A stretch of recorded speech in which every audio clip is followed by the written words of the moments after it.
안녕하세요. 놀라운 논란의 미스터 논란입니다. 손흥민 선수가 팀 오브 더 위크 2주의 팀에 선정이 되어서 화제가 되고 있습니다. 특히 이제 토트넘의 다른 팀원들도 함께 이름을 올리고 있는데 2주의 팀을 선정한 업체들이 굉장히 많죠. 뭐 소파스코어 같은 업체도 그렇고 아니면 BBC 같은 언론도 그렇고 뭐 다양한 매체에서 이제 팀 오브 더 위크를 뽑았는데 이 손흥민 선수에 대해서 어떤 이야기를 했는지, 그리고 손흥민 선수에 대한 주요 외신들 어떤 것들이 있는지 차례차례 바로 들어가 보시죠. 자, 일단 첫 번째 소식부터 보겠습니다. 로메로, 반드벤 그리고 손흥민 선수가 이 팀 오브 더 위크 매치 위크 2, 그러니까 두 번째 그 경기 주간에 이제 팀 오브 더 위크에서 이 세 명의 선수가 뽑혔다라는 이야기가 나왔습니다.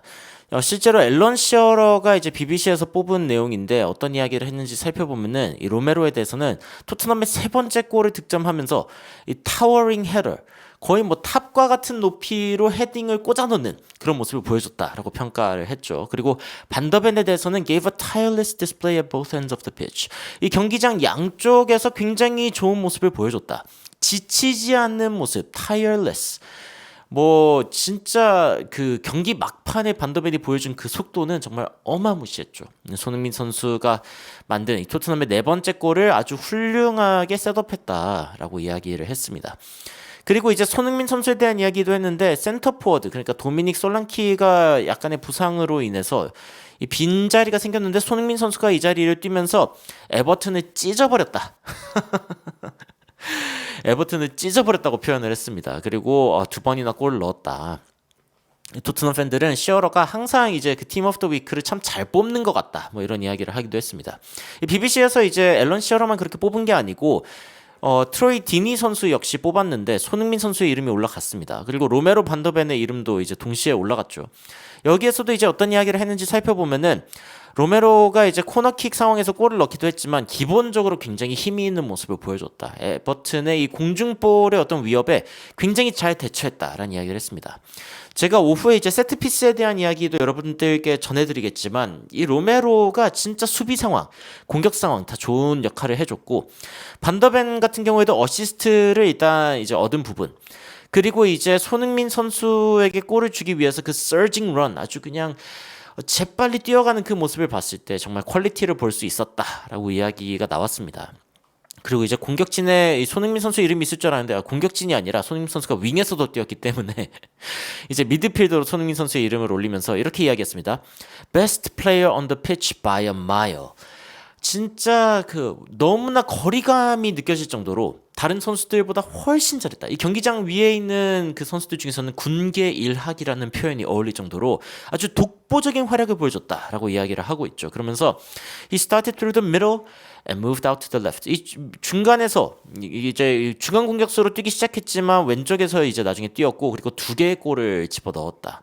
그리고 해리 케인이 없어진 상황에서 이 메인맨, 주인공으로서 활약하는 거에 대해서 굉장히 그 기뻐하는 모습을 보이고 있는 것 같다라고 이야기하면서 이 손흥민 선수가 토트넘의 어떤 핵심적인 자원으로, 그 정도가 아니라 사실은 주인공으로서 활약하는 그런 모습이 굉장히 어울린다라는 이야기를 전했습니다. 이런 이야기가 이제 그 외신에서도 전해졌는데 트로이 디니가 이제 손흥민 선수가 너무너무 잘했다, way better 라고 이야기를 한 이 이야기가 이제 외신을 타기도 했고요. 그리고 이제 그 손흥민 선수의 어떤 가장 좋은 포지션에 대한 논쟁이 이제 그 외신에서도 일고 있는데, 그래도 왼쪽 윙어일 때가 왼쪽 윙어에서 이제 윙 쪽으로 뛰는 게 아니라 안쪽으로 잘라 들어올 때, 그러니까 윙 쪽에서 시작해서 중앙 쪽으로 이렇게 잘라 들어올 때 가장 좋은 모습을 보여주지 않나라는 이야기가 지속적으로 나오고 있지만, 이 손흥민 선수가 센터 포지션으로 출전을 한다 하더라도 사실상 오프터볼 움직임을 굉장히 좀 활발하게 가져가면서 이 손흥민 선수가 안제 포스테코글루표, 이 가짜 9번, 아니면은 굉장히 다양한 역할을 하는 이 최전방 공격수의 역할을 손흥민 선수가 잘해주고 있다라는 표현이 많이 나오고 있습니다. 게다가 이제 팀 셔우드 같은 경우에는 손흥민 선수가 보여주고 있는 이 어그레션, 이 굉장히 적극적인 주도적인 그런 모습이 마음에 든다라는 이야기를 전했습니다. 저도 이 부분을 굉장히 이제 공감하는 부분이 있는데, 셔우드가 어떤 이야기를 했냐면 이 프리미어리그 프로덕션, 그러니까 프리미어리그 공식적으로 이제 발표한 어떤 영상에서 이야기를 했는데, You know, 이 토트넘에 대해서 말하자면은 You ain't going to get an aggressive press from the front players and none more so than Sonny. 이 손흥민 선수보다 더 강력한 압박을 보여주는 선수는 없다. 그러니까 여기서 어떤 이야기를 하고 있는 거냐면은 토트넘이라는 팀을 상대하면은 당연히 이 최전방부터 압박이 들어올 걸 알고 있는데 손흥민만큼 압박을 잘하는 선수가 있냐? 없다라고 이야기를 하는 겁니다. 그러면서 look at his aggression. 이 선수의 어떤 적극적인 모습을 봐라. 픽포드가 진짜 저런 식으로 터치를 하면은 결국에는 실점할 수밖에 없다. 손흥민 선수가 이 골을 가져갈 수밖에 없는 상황이 됐고 손흥민 선수가 공을 그냥 가로채다가 골을 넣어버렸는데 진짜 픽포드가 너무너무 이제 안 좋은 판단을 했다. 뭐 이런 식으로 이야기를 했습니다. 손흥민 선수가 보여주고 있는 이 적극성 그리고 이제 훨씬 더 적극적인 모습을 보일 때 이 손흥민 선수의 빛이 그런 나는 경기가 아닌가라는 생각이 듭니다.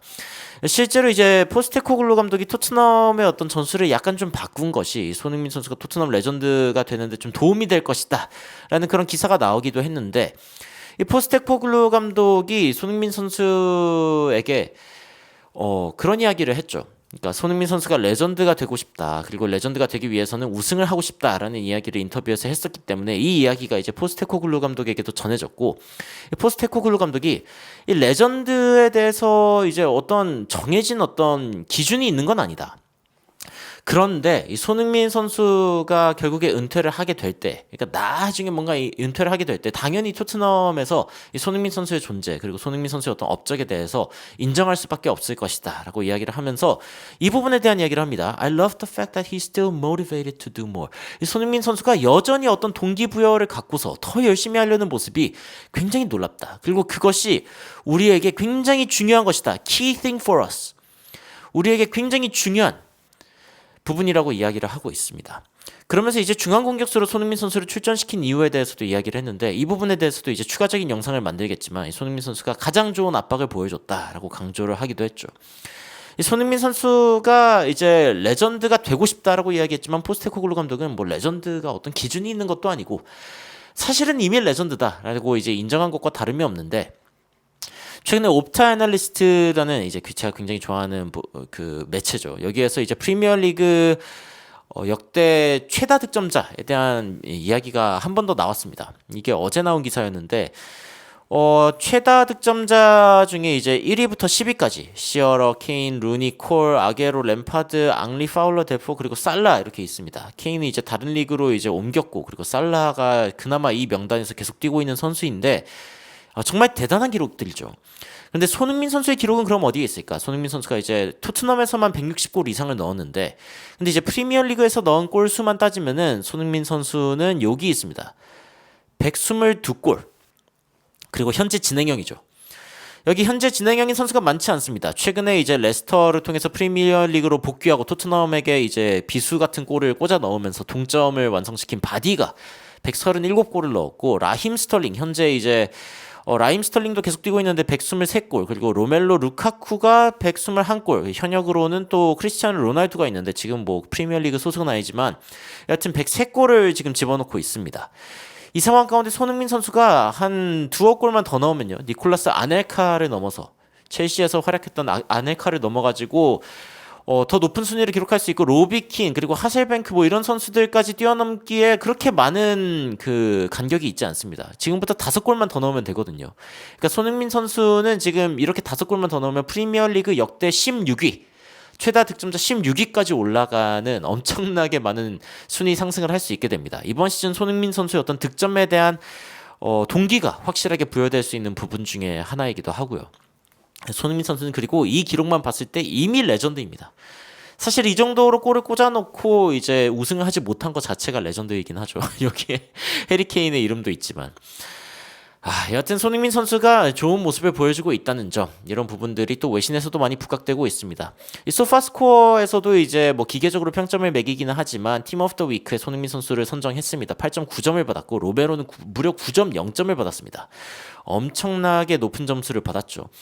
이 토트넘에서 맏형격인 최고의 그 고참격인 손흥민 선수와 그리고 이제 부주장으로서 좋은 리더십을 발휘하고 있는 로메로가 둘 다 좋은 모습을 보여준 게 굉장히 고무적인데 여러분들은 최근에 손흥민 선수의 어떤 활약 그리고 외신의 평가에 대해서 어떻게 생각하시는지 굉장히 궁금합니다.